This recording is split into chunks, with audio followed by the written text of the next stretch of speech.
အဲ့တော့နည်းနည်းသောလူနဲ့သီးအတွက်စိတ်ပူတယ်ဆိုတဲ့အဲ့ဒီပုဂ္ဂိုလ်ကိုဘုရားဗာပြောတော့လို့ဆိုတော့ခြေသားတို့တဲ့အလှဆိုတာက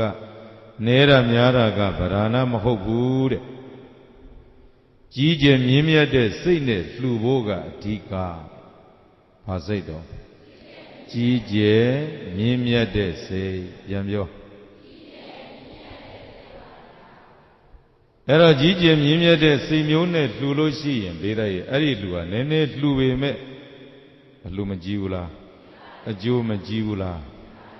ဒါဆိုရင်ဒေသရဲ့အလှူဆိုတာသိန်းထောင်ချီတောင်းချီလှူမှအလှူဟုတ်သလား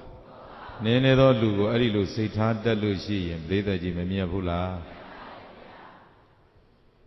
နောက်တော့ကဘုရားမြတ်စွာကအလှူနဲ့ပတ်သက်ပြီးတော့ဘာပြောတော့လို့ဆိုရင်အလှူ၃မျိုးရှိတယ်လို့ဒေသရဲ့မှတ်မိတယ်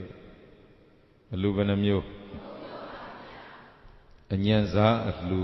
အလက်စားအလှူအမျက်စားအလှူပြန်ပြောပါဦး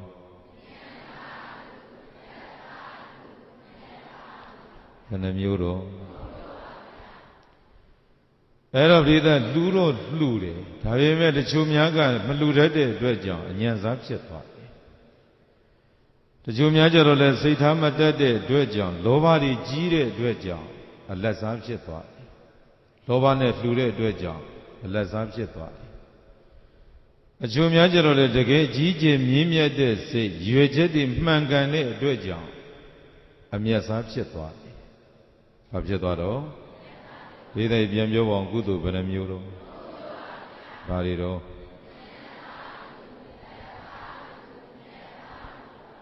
ဆိုရဇမဘောလွင်ထင်ရှားရလိုအားဖြင့်ပြုရှာလေညာကုသိုလ်ကမတ္တအညံ့စာပေါ်လွင်ထင်ရှားရလိုအားဖြင့်ပြုရှာလေညာကုသိုလ်ကမတ္တအညံ့စာဘာကုသိုလ်တော့အညံစာကုသိုလ်ပြောပါကုသိုလ်တော့အဲ့တော့သာသနာမှာတချို့များကလှူတော့လှူတယ်မဲလူတော်မှနည်းနည်းမဟုတ်သိန်းထောင်ချီပြီးတော့လှူကြတယ်ဒါပေမဲ့ပြည်သားကြီးကြီးကျယ်ကျယ်ငွေကုန်ကြီးကြခံများစွာလှူပေမဲ့သူစိတ်ကပေါ်လွင်ခြင်းလို့ထင်ရှားခြင်းလို့ပြောကြည့်ပါပေါ်လွင်ခြင်းလို့ထင်ရှားခြင်းနာမည်ကြီးလို့မို့အကြောင်းပြုပြီးတော့လှူတဲ့အ